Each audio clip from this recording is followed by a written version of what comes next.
O País das Quimeras, de Machado de Assis, voz Iba Mendes. Arrependera-se Catão de haver ido algumas vezes por mar quando podia ir por terra. O virtuoso romano tinha razão. Os carinhos de Anfritite são um tanto raivosos e muitas vezes funestos. Os feitos marítimos dobram de valia por esta circunstância, e é também por esta circunstância que se esquivam de navegar as almas pacatas, ou, para falar mais decentemente, os espíritos prudentes e seguros. Mas, para justificar o provérbio que diz, debaixo dos pés se levantam os trabalhos, a via terrestre não é absolutamente segura que a via marítima, e a história dos caminhos de ferro, pequena embora, conta já não poucos e tristes episódios. Absorto nestas e noutras reflexões estava o meu amigo Tito, poeta aos 20 anos, sem dinheiro e sem bigode, sentado à mesa carunchosa do trabalho, onde ardia silenciosamente uma vela. Devo proceder ao retrato físico e moral do meu amigo Tito. Tito não é nem alto nem baixo, o que equivale a dizer que é de estatura mediana, a qual estatura é aquela que se pode chamar francamente elegante, na minha opinião.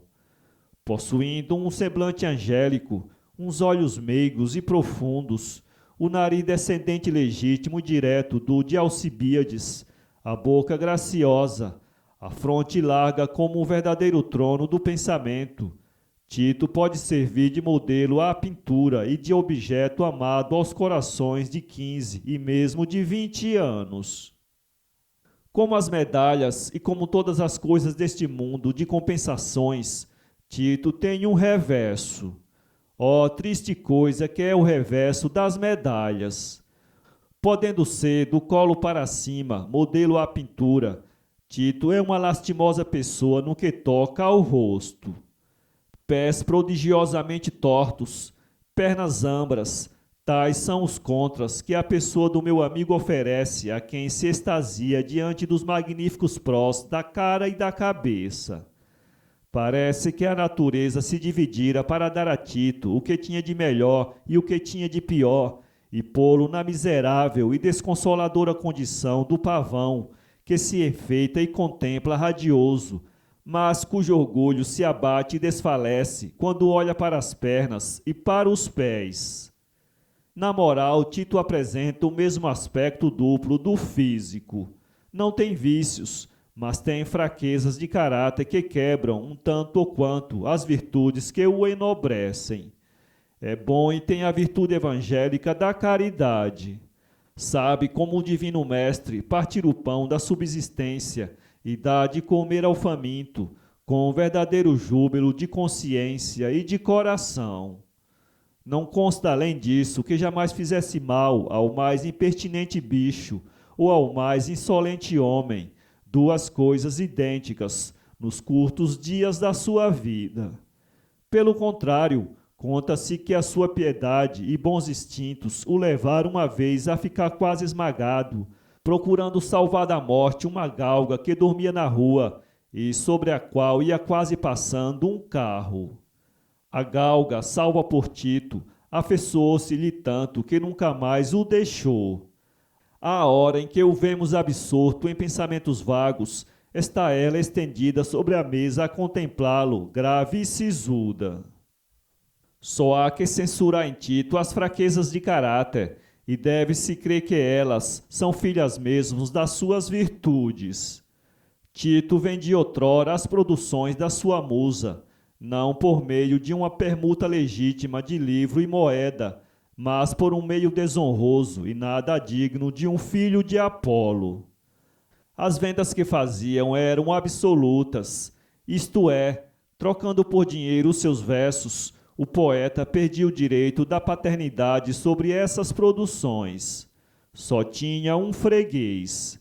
Era um sujeito rico, maníaco pela fama de poeta e que, sabendo da felicidade com que Tito rimava, apresentou-se um dia no modesto albergue do poeta e entabulou a negociação por estes termos: Meu caro, venho propor-lhe um negócio da China. Pode falar, respondeu Tito. Ouvi dizer que você fazia versos, é verdade? Tito conteve-se a custo diante da familiaridade do tratamento e respondeu: É verdade. Muito bem. Proponho-lhe o seguinte: compro-lhe por bom preço todos os seus versos, não os feitos, mas os que fizer de hoje em diante, com a condição de que usei de dar a estampa como obra da minha lavra.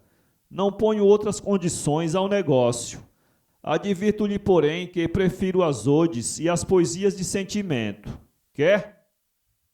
Quando o sujeito acabou de falar, Tito levantou-se e, com um gesto, mandou-o sair. O sujeito pressentiu que, se não saísse logo, as coisas poderiam acabar mal.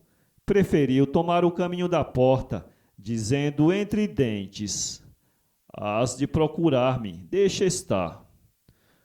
O meu poeta esqueceu no dia seguinte a aventura da véspera, mas os dias passaram-se e as necessidades urgentes apresentaram-se à porta com o olhar suplicante e as mãos ameaçadoras. Ele não tinha recursos. Depois de uma noite atribulada, lembrou-se do sujeito e tratou de procurá-lo. Disse-lhe quem era e que estava disposto a aceitar o negócio. O sujeito, rindo-se com um riso diabólico, fez o primeiro adiantamento, sob a condição de que o poeta lhe levaria no dia seguinte uma ode aos polacos. Tito passou a noite a regimentar palavras sem ideia, tal era seu estado, e no dia seguinte levou a obra ao freguês, que a achou boa e dignou-se apertar-lhe a mão. Tal é a face moral de Tito. A virtude de ser pagador em dia levava-o a mercar com os dons de Deus. E ainda assim vemos nós que ele resistiu e só foi vencido quando se achou com a corda ao pescoço. A mesa a qual Tito estava encostado era um traste velho e de lavor antigo. Herdara de uma tia que lhe havia morrido fazia 10 anos. Um tinteiro de osso, uma pena de ave, algum papel, eis os instrumentos de trabalho de Tito. 2 cadeiras e uma cama completavam a sua mobília. Já falei na vela e na galga. A hora em que Tito se engolfava em reflexões e fantasias era a noite alta. A chuva caía com violência e os relâmpagos, que de instante a instante rompiam o céu, deixavam ver o horizonte pejado de nuvens negras e túmidas. Tito nada via, porque estava com a cabeça encostada nos braços e este sobre a mesa. E é provável que não ouvisse, porque se entretinha em refletir nos perigos que oferecem os diferentes modos de viajar. Mas qual o motivo desses pensamentos em que se engolfava o poeta? É isso que eu vou explicar à legítima curiosidade dos leitores. Tito, como todos os homens de 20 anos, poeta e não poetas, sentia-se afetado da doença do amor.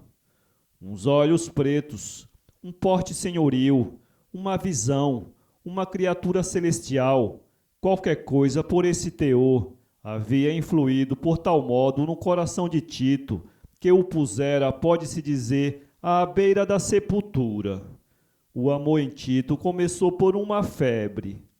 Esteve 3 dias de cama e foi curado, da febre não do amor, por uma velha da vizinhança, que conhecia o segredo das plantas virtuosas e que pôs o meu poeta de pé, com o que adquiriu mais um título à reputação de feiticeira, que os seus milagrosos curativos lhe haviam granjeado.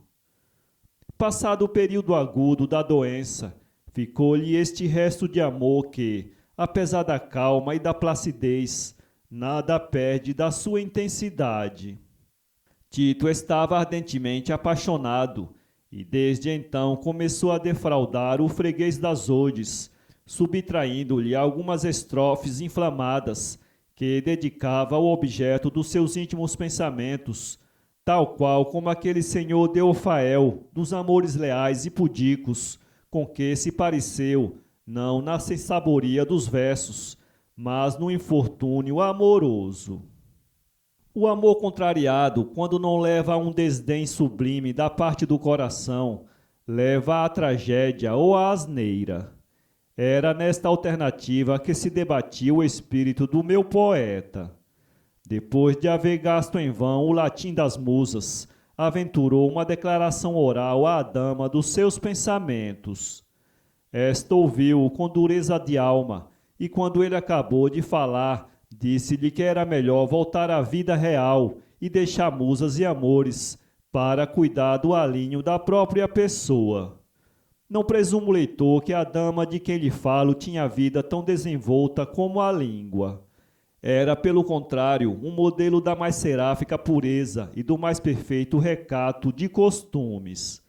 Recebera a educação austera de seu pai, antigo capitão de milícias, homem de incrível boa-fé que, neste século desabusado, ainda acreditava em duas coisas: nos programas políticos e nas cebolas do Egito. Desenganado de uma vez nas suas pretensões, Tito não teve força de ânimo para varrer da memória a filha do militar. E a resposta crua e desapiedada da moça estava ali no coração como um punhal frio e penetrante. Tentou arrancá-lo, mas a lembrança, viva sempre, como um ara de vesta, trazia-lhe as fatais palavras ao meio das suas horas mais alegres ou menos tristes da sua vida, como aviso de que a sua satisfação não podia durar e que a tristeza era o fundo real dos seus dias. Era assim que os egípcios mandavam pôr um sarcófago no meio de um festim, como lembrança de que a vida é transitória e que só na sepultura existe a grande e eterna verdade. Quando, depois de voltar a si, Tito conseguiu encadear duas ideias e tirar delas uma consequência, dois projetos se lhe apresentaram, qual mais próprio a ganjear-lhe a vilta de pusilânime. Um concluía pela tragédia, outro pela asneira. Triste alternativa dos corações não compreendidos. O primeiro desses projetos era simplesmente deixar este mundo. O outro limitava-se a uma viagem que o poeta faria por mar ou por terra, a fim de deixar por algum tempo a capital. Já o poeta abandonava o primeiro por achá-lo sanguinolento e definitivo. O segundo parecia-lhe melhor, mais consentâneo com a sua dignidade e, sobretudo, com seus instintos de conservação. Mas qual o meio de mudar de sítio? Tomaria por terra? Tomaria por mar? Qualquer desses dois meios tinha seus inconvenientes. Estava o poeta nestas averiguações, quando ouviu que batiam à porta 3 pancadinhas. Quem seria? Quem poderia ir procurar o poeta àquela hora? Lembrou-se que tinha umas encomendas do homem das odes e foi abrir a porta, disposto a ouvir resignado a muito plausível sarabanda que ele lhe vinha naturalmente pregar. Mas, ó pasmo! Mal o poeta abriu a porta, eis que uma sílfide, uma criatura celestial, vaporosa, fantástica, trajando vestes alvas, nem bem de pano, nem bem de névoas, uma coisa entre as duas espécies, pés alígeros, rosto sereno e insinuante, olhos negros e cintilantes, cachos loiros do mais leve e delicado cabelo a caírem-lhe graciosos pelas espáduas nuas, divinas como as tuas, ó Afrodite. Eis que uma criatura assim invade o aposento do poeta e, estendendo a mão, ordena-lhe que feche a porta e tome assento à mesa. Tito estava assombrado. Maquinalmente voltou ao seu lugar sem tirar os olhos da visão. Esta sentou-se defronte dele e começou a brincar com a galga, que dava mostras de não usado contentamento. Passaram sinistro 10 minutos. Depois do que a peregrina singular criatura, cravando os olhos nos do poeta, perguntou-lhe com uma doçura de voz nunca ouvida: Em que pensas, poeta? Planteias algum amor mal parado? Sofres com a injustiça dos homens? Dói-te a desgraça alheia, ou é a própria que te sombreia a fronte? Essa indagação era feita de um modo tão insinuante que Tito, sem inquirir o motivo da curiosidade, respondeu imediatamente: penso na injustiça de Deus. É contraditória a expressão, Deus é a justiça.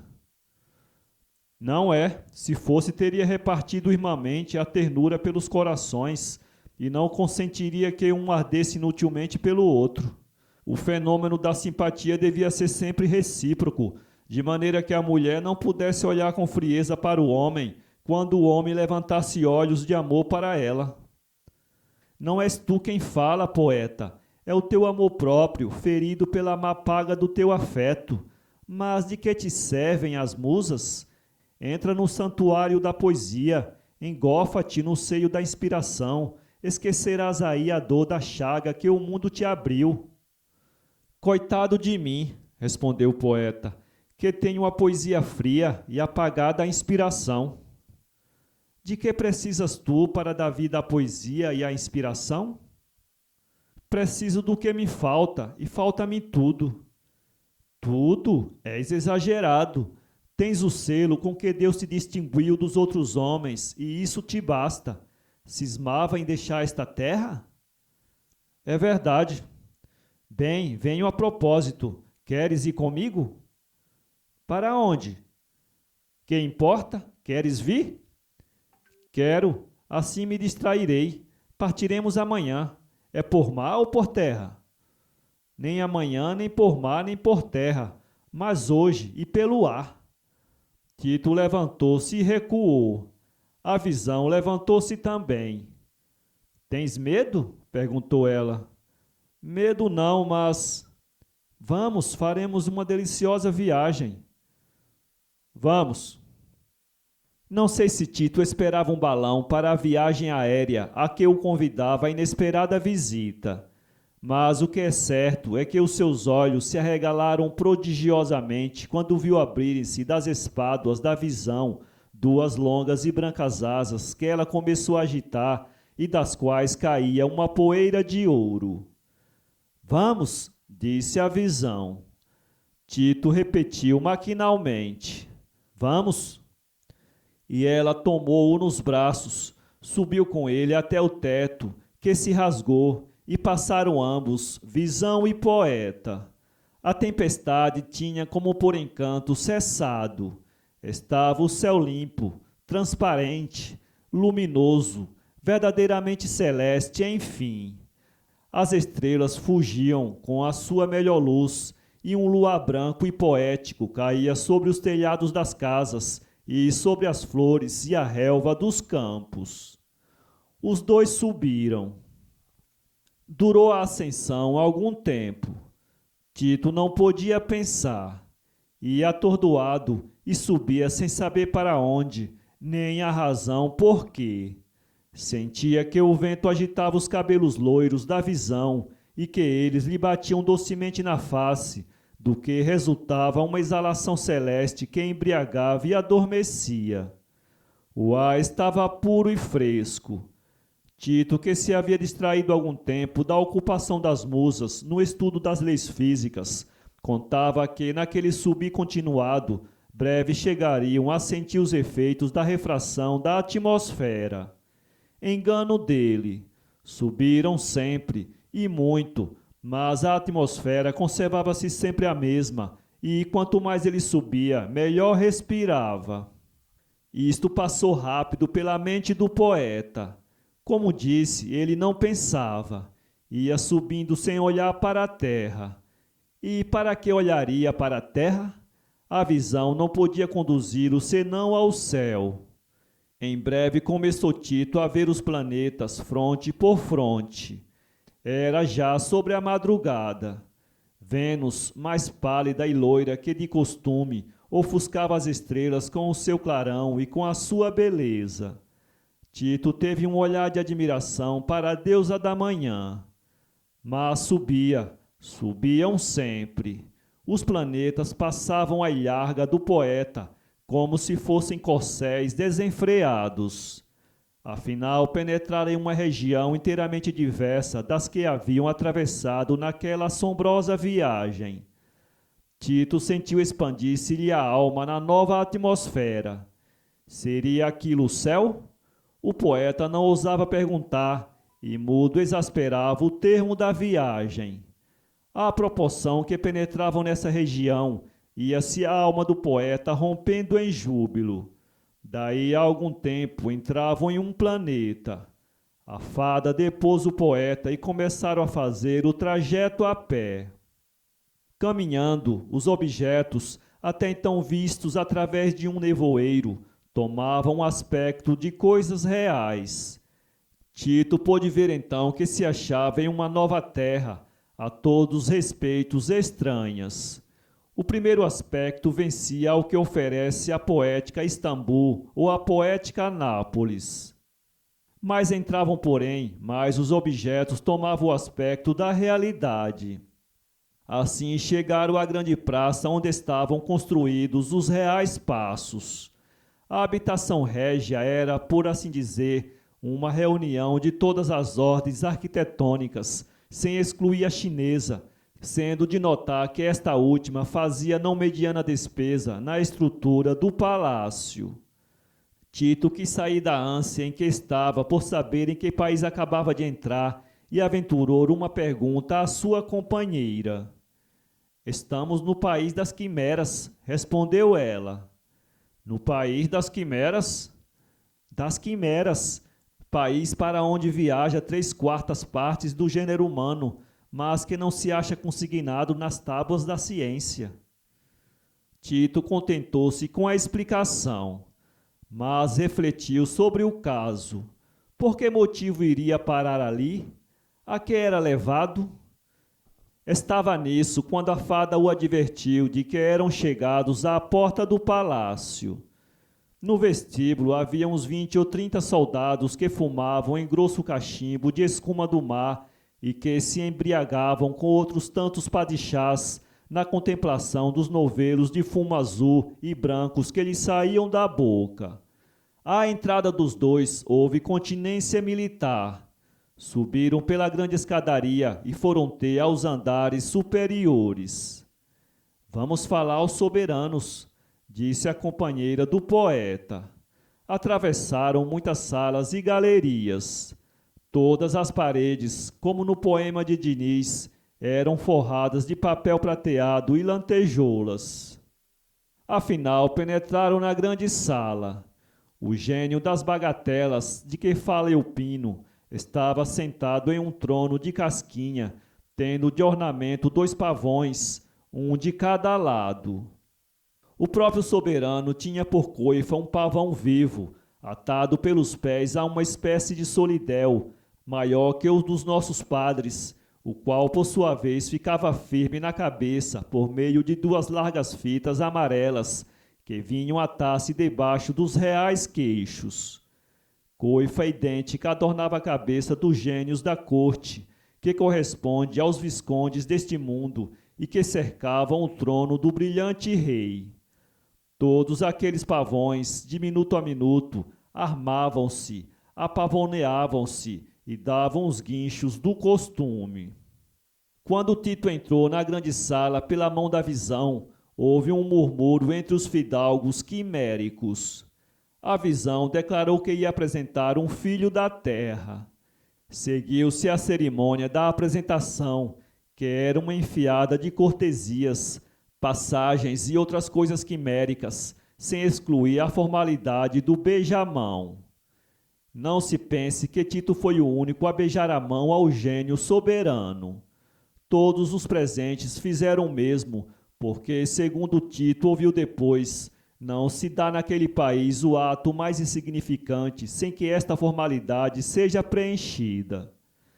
Depois da cerimônia da apresentação, perguntou o soberano ao poeta que tratamento tinha na terra para dar-se-lhe Cicerone correspondente. Eu, disse Tito, tenho, se tanto, uma triste mercê. Só isso? pois há de ter o desprazer de ser acompanhado pelo cicerone comum. Nós temos cá a senhoria, a excelência, a grandeza e outras mais. Mas quanto à mercê, essa tendo habituado algum tempo este país, tornou-se tão pouco útil que julguei melhor despedi-la.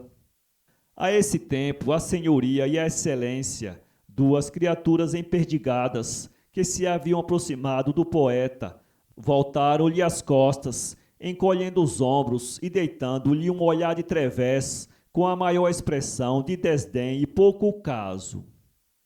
Tito quis perguntar à sua companheira o motivo deste ato daquelas duas quiméricas pessoas, mas a visão puxou-lhe pelo braço e fez-lhe ver com um gesto que estava desatentando ao gênio das bagatelas, cujos sobrolhos se contraíram, como dizem os poetas antigos que se contraíam os de Júpiter tonante.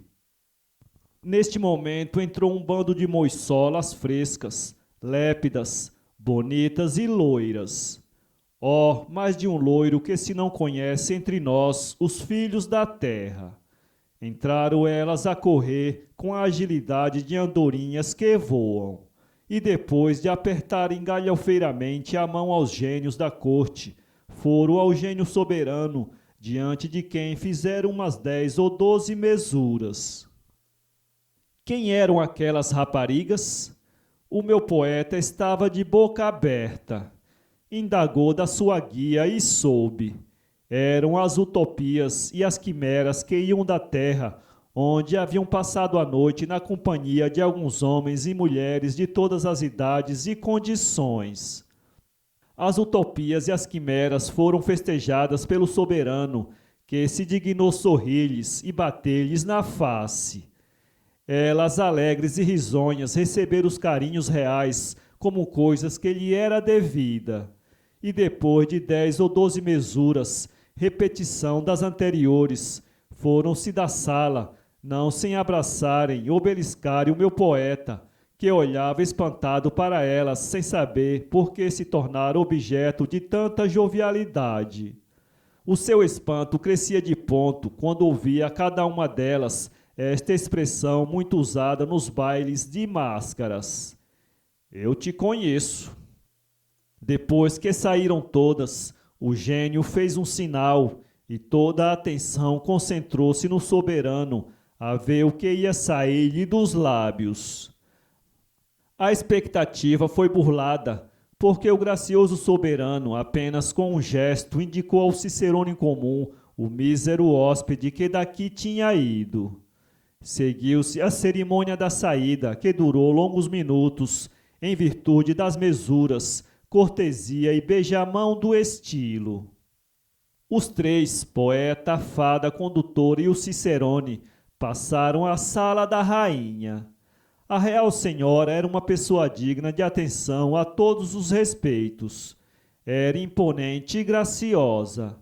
Trajava vestido de gaze e roupa da mesma fazenda, bozeguins de cetim alvo, pedras finas de todas as espécies e cores, nos braços, no pescoço e na cabeça. Na cara trazia posturas finíssimas e com tal arte que parecia haver sido corada pelo pincel da natureza. Dos cabelos recendiam ativos cosméticos e delicados olhos.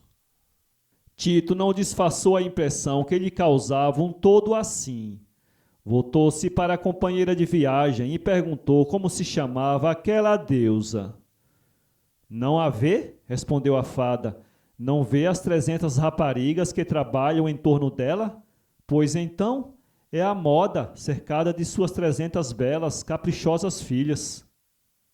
A estas palavras, Tito lembrou-se do Isope. Não duvidava já de que estava no país das quimeras. Mas, raciocinou ele, para que Diniz falasse de algumas destas coisas, é preciso que cá tivesse vindo e voltasse, como está averiguado. Portanto, não devo recear de cá ficar morando eternamente. Descansado por este lado, passou a atentar para os trabalhos das companheiras da rainha.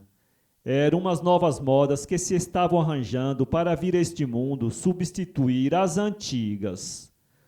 Houve a apresentação com o cerimonial do estilo. Tito estremeceu quando pousou os lábios na mão fina e macia da soberana. Esta não reparou porque tinha na mão esquerda um psiqué, onde se mirava de momento em momento. Impetraram os três licença para continuar a visita do palácio e seguiram pelas galerias e salas do Alcázar. Cada sala era ocupada por um grupo de pessoas, homens ou mulheres, algumas vezes mulheres e homens, que se ocupavam nos diferentes mistérios de que estavam incumbidos pela lei do país ou por ordem arbitrária do soberano. Tito percorria essas diversas salas com um olhar espantado, estranhando o que via, aquelas ocupações, aqueles costumes, aqueles caracteres. Em uma das salas, um grupo de 100 pessoas ocupava-se em adelgaçar uma massa branca, leve e balofa. Naturalmente, este lugar é a hucharia, pensou Tito. Estão preparando alguma iguaria singular para o almoço do rei.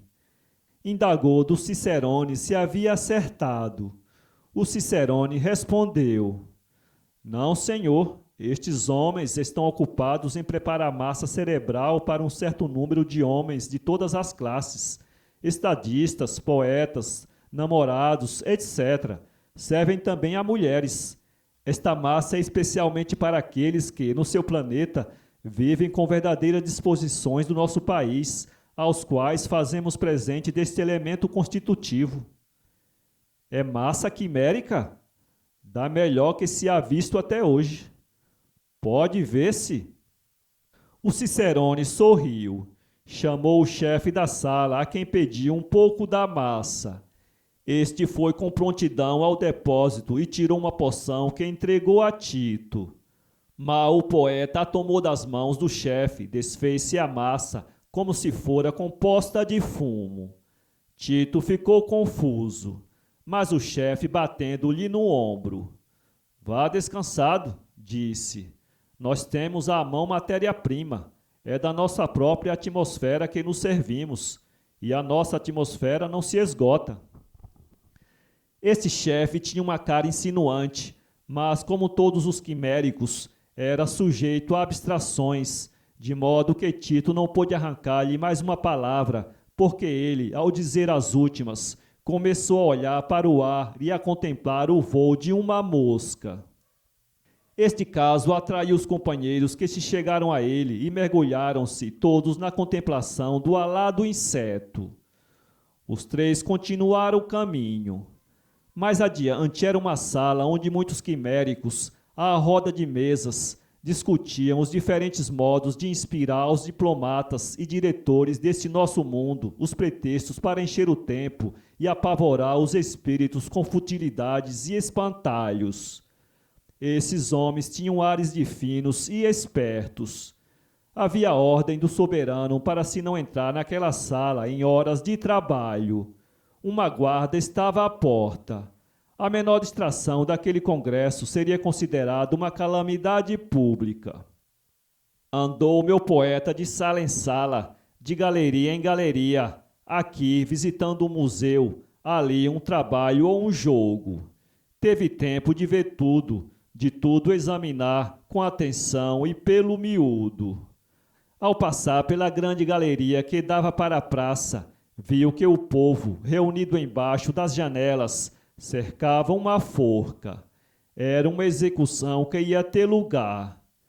Crime de morte? Perguntou Tito, que tinha a nossa legislação na cabeça. Não, responderam-lhe, crime de lesa cortesia. Era um quimérico que havia cometido o crime de não fazer a tempo e com a graça uma continência.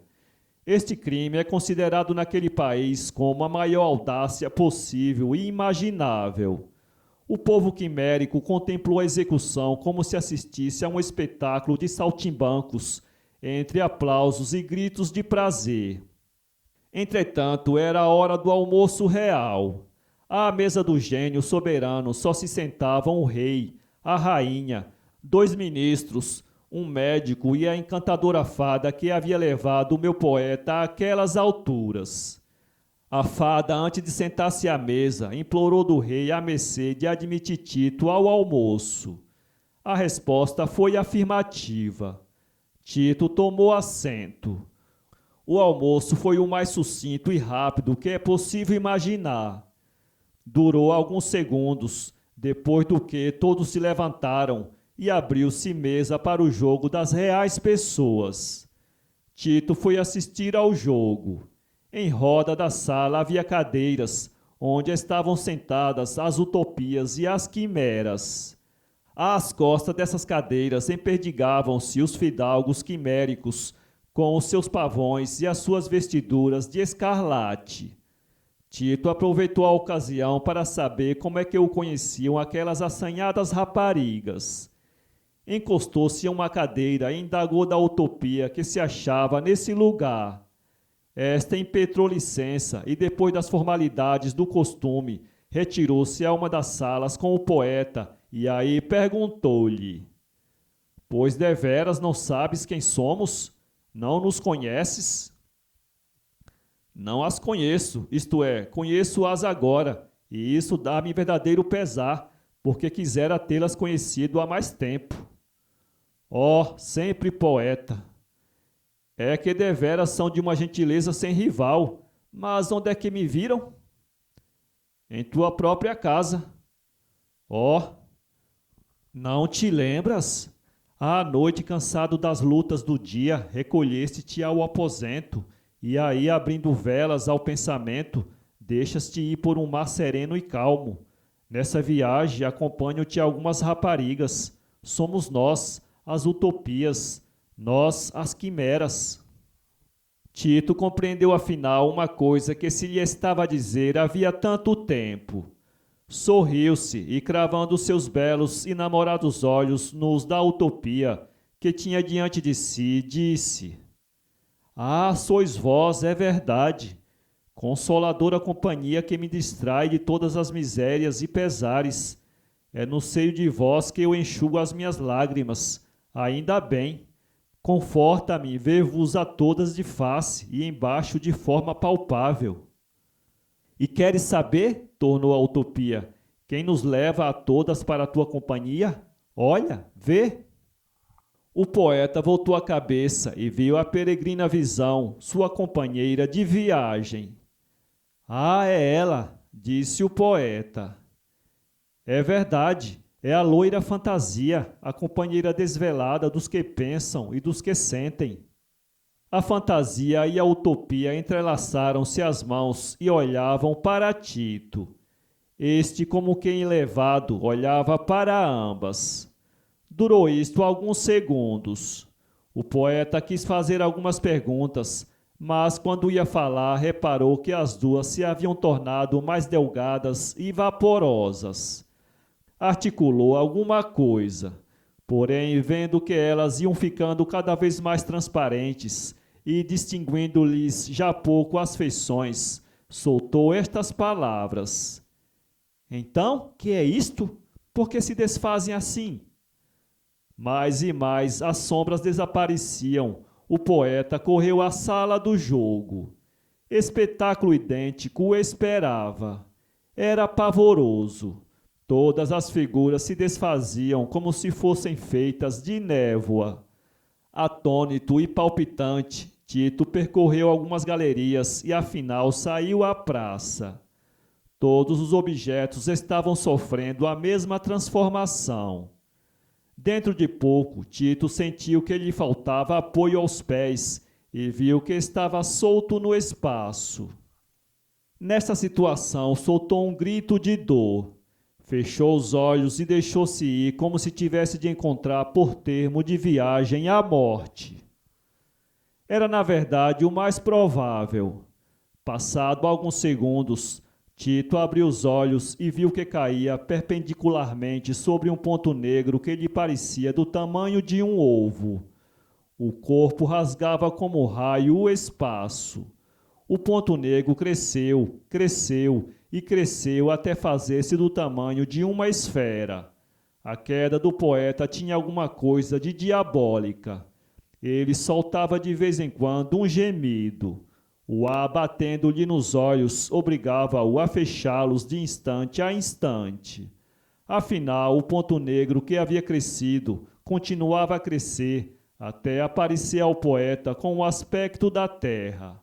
É a terra, disse Tito consigo. Creio que não haverá expressão humana para mostrar a alegria que sentiu aquela alma, perdida no espaço, quando reconheceu que se aproximava do planeta natal. Curta foi a alegria. Tito pensou e pensou bem que naquela velocidade, quando tocasse em terra, seria para nunca mais levantar. Teve um calafrio. Viu a morte diante de si e encomendou a alma a Deus.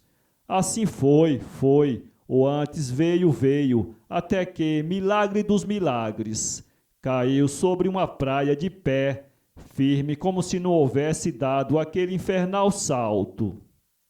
A primeira impressão, quando se viu em terra, foi de satisfação. Depois tratou de ver em que região do planeta se achava. Podia ter caído na Sibéria ou na China. Verificou que se achava a 2 passos de casa. Apressou-se o poeta a voltar aos seus pacíficos lares. A vela estava gasta. A galga, estendida sob a mesa, tinha os olhos fitos na porta. Tito entrou e atirou-se sobre a cama, onde adormeceu, refletindo no que lhe acabava de acontecer. Desde então, Tito possui um olhar de lince e diz à primeira vista se um homem traz na cabeça miolos ou massa quimérica. Devo declarar que poucos encontra que não façam provisão desta última espécie. Diz ele, e tenho razões para crer, que eu entro no número das pouquíssimas exceções. Em que pese aos meus desafeiçoados, não posso retirar a minha confiança de um homem que acaba de fazer tão pasmosa viagem e que pôde olhar de face o trono cintilante do rei das bagatelas. Para ler este conto, acesse www.poeteiro.com.